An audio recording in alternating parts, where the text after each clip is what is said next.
What is a good SAT score? How should I approach taking the SAT? Hi, my name's Alyssa Bowlby. I'm the Executive Director of the Socratic Summer Academy at Colgate University, a program of the Ileana Leadership Foundation. And I'm here today to answer all of your burning questions about the SAT. If you are a student and you care about your score, or you're a parent and you care about your child's score, these are the right questions to ask, the right place to start. What's a good SAT score? Let me put good in quotation marks, because a good SAT score is the one that gets you into the school that you want to get into. Is an 800 a good SAT score? Is a 400 a good SAT score? Yes. If it gets you into the school that you want to get into, then it's your best, your target SAT score. So now you're probably wondering, well, there are two ways to think about this, right? One is look up the schools I want to go to and figure out what their SAT score is and shoot for that. That's one avenue. Another avenue is figure out what my current SAT score is, or my goal SAT score, and figure out what schools I can get into with that score. In order to do that, College Simply has this amazing tool that allows you to input an SAT or an ACT score, and by state, look up all of the schools for which you would be considered a target, reach, or safety. So target are schools that are right around the level that you should be shooting for. A reach is one that's slightly out of your grasp, like you might get in, but not for sure. And a safety is like, we're pretty sure we're gonna get into this school, like probs with my eyes closed. Go to collegesimply.com and look it up by state. And this is particularly useful if you've eliminated or if you've specified the region to which you want to apply. So for instance, a lot of kids who are from New York State wanna go kind of far away, but not too far away. So if you're from New York State, you might look up for New York State, Pennsylvania, New Jersey, Massachusetts, Connecticut, maybe Rhode Island, maybe throw Maryland in there, see what happens. But that is basically the best way to get started. Another way to start thinking about it, especially if you're interested in schools that are highly selective, is just go to US News and World Report. So US News and World Report is methodology that I guarantee you've heard of at this point. It's the most respected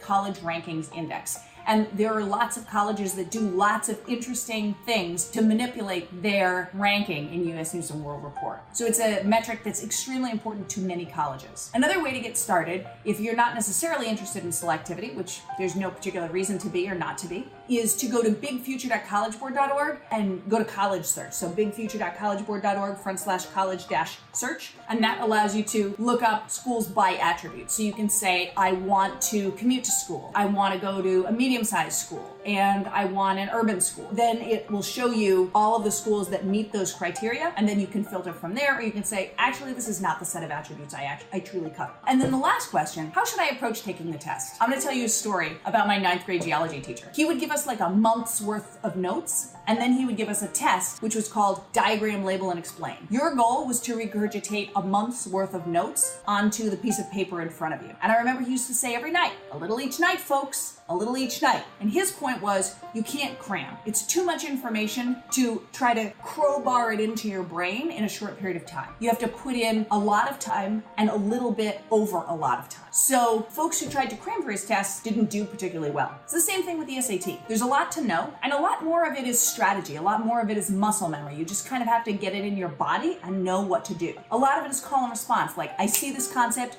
I do this thing. All of that kind of muscle memory takes time to ingrain. Just like if you're learning a new habit, right? It takes 21 days to make a habit. If you're learning a new set of exercises or a new movement pattern, all of those things take time to ingrain, so that you wait until they become instinct to start using them. Until they've become instinct, they're just things that you're working on. But once they become instinct, then they're habits. Taking the SAT is exactly like a little each night, folks, and exactly like creating a habit. So what you want to do is just, over a long period of time, work steadily, slowly, set incremental goals, achieve them, and then leave it. The other thing to remember is that the less you can stress yourself out about taking the SAT, the better you will do on it. So if you're working with these small incremental goals, you will always do better, because you can at some point put it down and be like, okay, I'm done for today. You'll hate the test less, you'll hate the test preparation process less, and you'll ultimately have a better time, and thus will get a better score, because you won't associate all of these negative feelings with it. And obviously studies show that the more we associate negative feelings with a specific activity, the less well we perform at that activity. So hopefully